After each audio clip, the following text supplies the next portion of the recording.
What actually is the pelvic floor? That's the big question, right? What is the pelvic floor? What are we even talking about here? It's kind of the talk of, social media these days. It seems to be around everywhere, or for years it's been around nowhere. So, today we're actually going to dive into what is the pelvic floor and what are its functions? And when we know its functions, we can then learn the dysfunctions to spot that we can need to solve, right?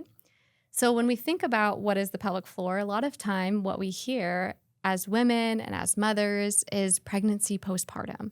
So I want to clear a couple things up first. A lot of times people think that pelvic floors are just for women. And newsflash, everyone has a pelvic floor. Children have pelvic floors, men have pelvic floors, and women have pelvic floors. But we hear it most commonly talked about during pregnancy or during postpartum because this is when a lot of dysfunction starts to pop up where women weren't noticing these concerns before, or maybe they've always had these dysfunction or concerns, but no one was really talking about it until after they had their baby. So what I want to break down today is what is the pelvic floor and what are those 5 functions? I like to call these the 5 S's. And then from there, we're going to know how to spot dysfunction based off of those 5 functions. Okay, so let's get started. If you are on the podcast, you can definitely follow along over on the YouTube channel as well, because I have my handy dandy pelvis here, and I want to make sure that you do have a visual. If you are wanting to learn a little bit more via video, make sure you head on over to the YouTube channel. So first and foremost, your pelvic floor is a group of muscles, nerves, connective tissue, fascial integrations, just like any other group of muscle in the body. Except it's also very different than any other muscle group in the body. A lot of times the pelvic floor is so under considered or under talked about because there isn't a whole lot of education around it. I mean, to be honest with you, in my doctorate, when I was getting my doctorate of physical therapy, we got a 1 to 2 hour lecture on pelvic floor rehab. And then I went out to treat thousands of patients in the orthopedic world that were men and women and mothers. And I didn't even know how to incorporate my knowledge in that 1 to 2 guest lecture that we received in my doctorate program and how to apply that to my patients that I was seeing in the clinic. Maybe they were coming in with back pain or hip pain, and I didn't even consider the pelvic floor. Now, since I've become a specialist in pelvic floor rehab, specifically in pregnancy and postpartum and return to strength training, what I'm finding more than ever is the pelvic floor is actually an integral role in all of those other injuries that I completely overlooked in the past, and I'm sure a lot of therapists are underlooking, and a lot of our concerns that might be showing up as, back pain or hip pain could also be the pelvic floor. So let's start with what it is, where it's located, and then we can dive in from there. So your pelvic floor is actually a group of muscles that is at the bottom of your pelvis, right? So if you're sitting with me in the car listening, or maybe sit down now, and I can walk you through how to find your pelvic floor. If you sit down, you're going to go ahead and rock side to side, right? Rock side to side, and you'll feel these 2 bony landmarks at the bottom of your pelvis. And when you rock side to side and find these 2 bony landmarks, your pelvic floor is sitting in between those 2 bony landmarks, okay? These are called your sit bones, and your hamstrings actually attach here as well. When we flip the pelvis up, we're also thinking about finding our pubic bone as well. So the pubic bone is find your hips and then slide in towards the front of your pelvis. With the front of the pelvis, you'll find your pubic bone. And right underneath that, as you go back towards the back, that also is your pelvic floor. Okay, now you're going to reach all the way around back to your tailbone. And at the very tip of the tailbone, you're also going to find muscle or soft tissue. That also is your pelvic floor. Right? So we can imagine the pelvic floor being sort of this triangular shape at the bottom of your pelvis that runs between those 2 sit bones, between the pubic bone and into the tailbone. Okay, so very close connections to the pubic bone, the hips, the tailbone. And It's no surprise that it's very important in a lot of different structures and features to play a factor in the rest of the body and how it all comes together. So now that you've found your pelvic floor, we will specifically be talking about female anatomy, since female anatomy can be different than male, of course. In female anatomy, we are also looking at the tissue layers. The pelvic floor is sort of like a hammock shape or kind of like this buoyant trampoline type vibes, right? Now that we look on an MRI, we actually find that it's quite buoyant and it should have some movement and some mobility to it, but it provides that bottom structure and support at the bottom of the pelvis. It is also comprised of 3 levels or 3 layers. The first and second layers are more superficial. This is where we find, the clitoris and the labia and the external openings of the urethra and the vaginal canal and the anal opening. These are more of those superficial layers. And then we have that deeper third layer, which really provides a lot of structure and support to our pelvic organs. And our pelvic organs are our bladder and our uterus and our rectum that sit right on top of the pelvic floor. So as you can see, this group of muscles here, it has nerve integration, it has blood flow, it has fascial interconnections, and it connects honestly right into the deep core system, right into the hip muscles on the sides, and into the tailbone as well. So it has a lot of different connection points and serves as the foundation of our entire core system, if you will. So now that you know where the pelvic floor is at, I hope you get acquainted to it. I hope that you, feel around down there. It's not awkward unless you make it awkward. And you get to know your body and your pelvic floor a little bit more of where it's even located. Because if we don't know where it's located, it's really hard to be able to connect to it. And when we're not connected to the pelvic floor, it's really hard to heal dysfunction that might be present. So with our clients, we always start with education first. We always start with connecting to the pelvic floor. We always start with building this mind-body connection, because if we're not somatically and spatially connected to our pelvic floor, it is really hard for us to be able to do proper exercises that are going to engage the correct muscles and not just going to skip over and recruit those larger muscles that often get activated, more like our glutes that are very close to the pelvic floor. Okay, so that's where the pelvic floor is located. I would love to dive into the functions of the pelvic floor and then work backwards towards the reversed, since I feel like that's the easiest way to break this down. So if you're new here, there are 5 major functions of the pelvic floor. They all start with S, so we're going to make it super simple. If you're a note taker, feel free to take notes. If you're just following along and listening, I absolutely love that for you. Keep this rolling. The first function of the pelvic floor is support. Okay, we just talked about these pelvic organs that sit on top of the pelvic floor, especially if you're female, the bladder, the uterus, and the rectum. These pelvic organs directly pierce through and create openings in the pelvic floor, right? So when we think about where pee comes out, it's coming through the urethra. And the urethra is connected through a hole that's pierced through the pelvic floor, connected right into your bladder. And what about the vaginal canal, right? What about the uterus? The uterus is a pelvic organ that sits on top of the pelvic floor as well. And that is connected through a vaginal tunnel and tube, if you will, all the way into the vaginal canal. And same thing for the rectum, right? The rectum is a pelvic organ that sits on top of the pelvic floor that has a hole that pierces all the way through, and those superficial layers connected into the anal sphincter. So around the bottom part of the pelvic floor, these most outside structures that we can visually see and that we can visually feel, they're the most superficial to touch. We have the urethra sphincter, which is a very small circular muscle that goes around the urethra. Okay, so this is the support function that happens with the bladder. Same thing with the uterus and same thing with the rectum. The support function of the pelvic floor is meant to keep the support of these pelvic organs in the places that they are meant to be. So that deepest layer of the pelvic floor provides this more support like substance around those pelvic organs, along, of course, with ligaments and fascial connections and everything like that. But it's mostly known for the support that it gives these pelvic organs. Now, what happens if there's dysfunction with support? What we'll see with dysfunction is that the pelvic organs might droop a little bit. They might fall into more of that vaginal canal. The bladder might press into and cause a lot of irritation at the urethra or press into the vaginal canal opening. Same thing with the rectum.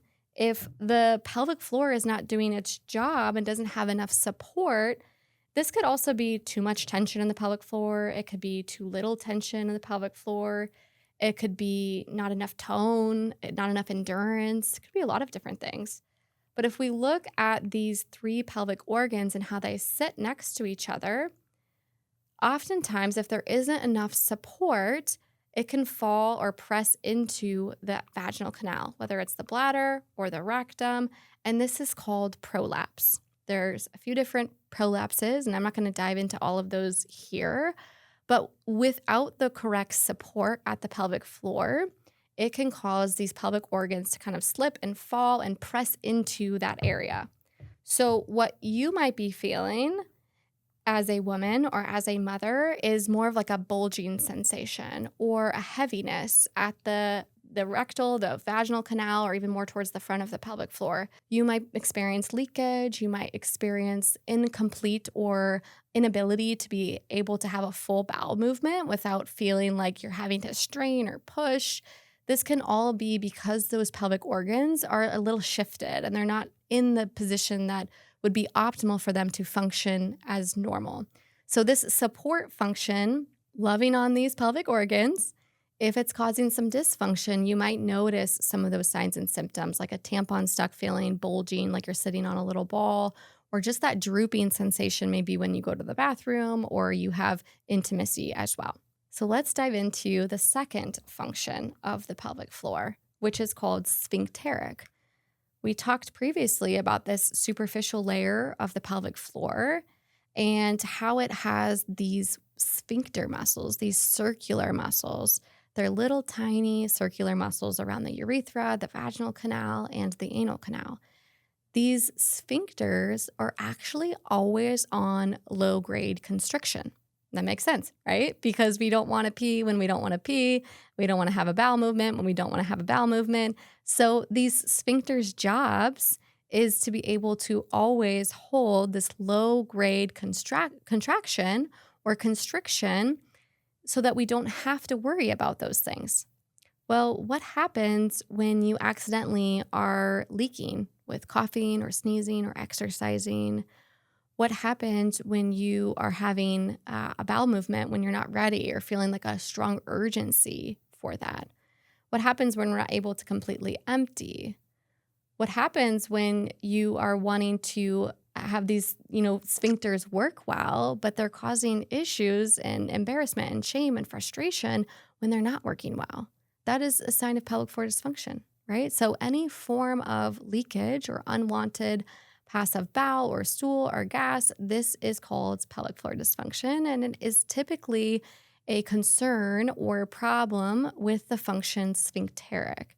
So, like I mentioned previously, the pelvic floor is always on low-grade constriction. It has mostly endurance-based fibers, which means it's supposed to always support us. It's supposed to always have that low-grade contraction. When it doesn't, there could be poor coordination, poor endurance, poor strength.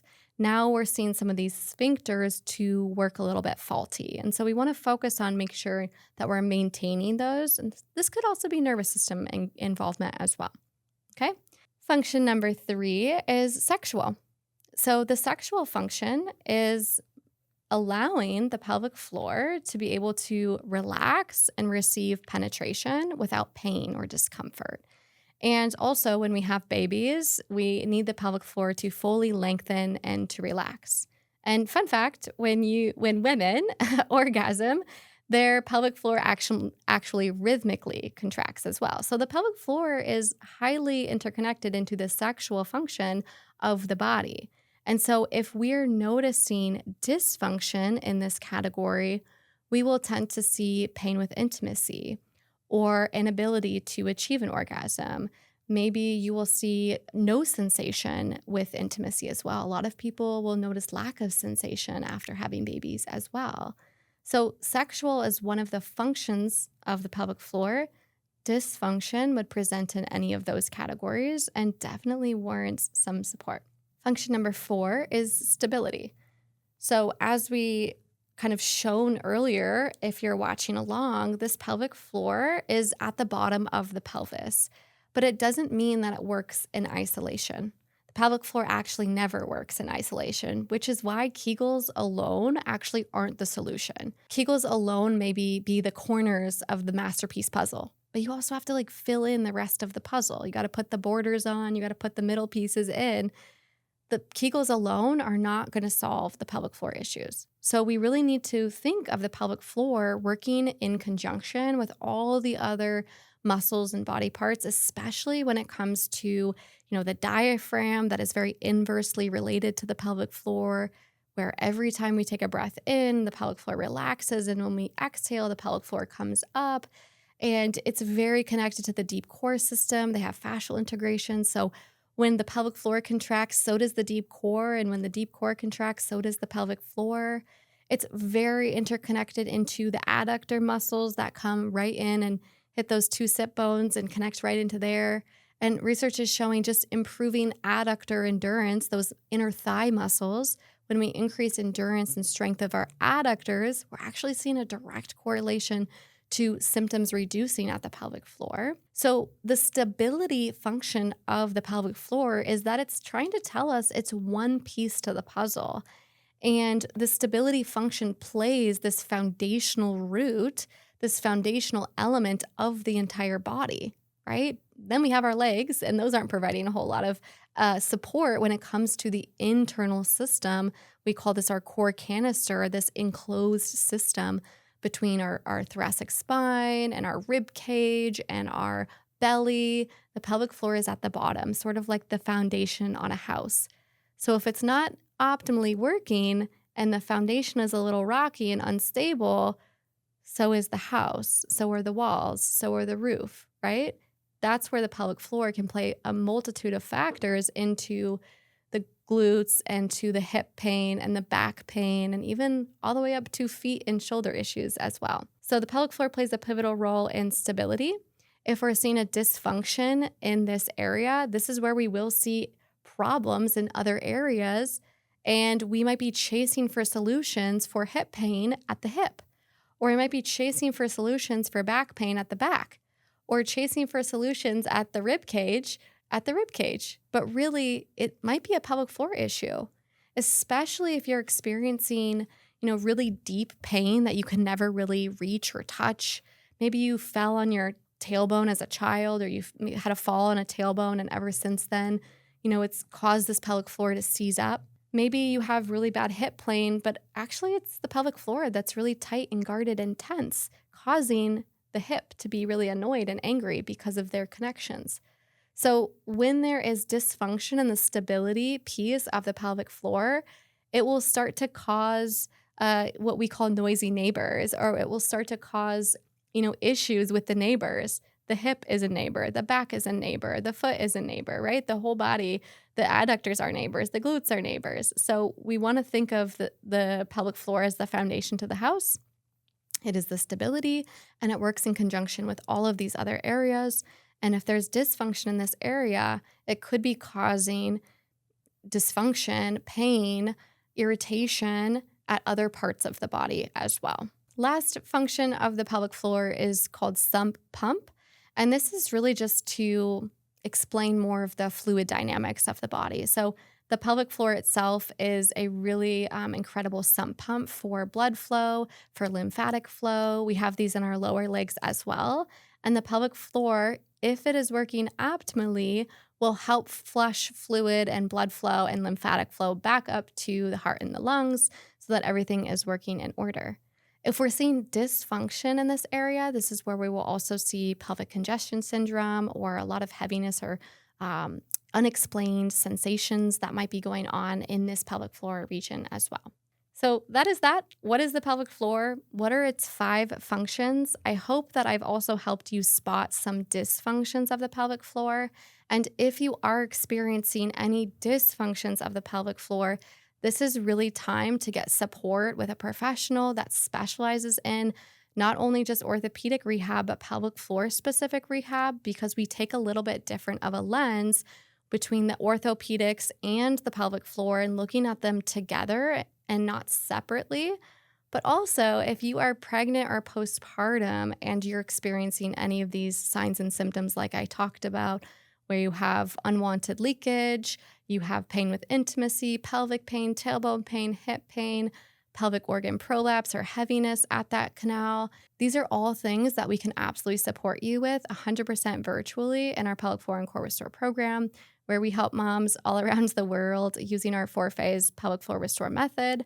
We're really able to get more to the root cause, looking at your body holistically, not just looking at the pelvic floor, but also really taking into environmental, stress, sleep, nutrition, all of those things that we need to be able to make sure that the pelvic floor is working with the whole body so that we can start to reverse the dysfunction and then rebuild the strength and then help you regain your confidence. So if you are interested in what that looks like, feel free to just to book a call with us at the link below. But I hope this has helped you take that next step so that you have learned a little bit more and know exactly what you need to do from here to get the relief and the healing that you need, because it is 100% possible for you.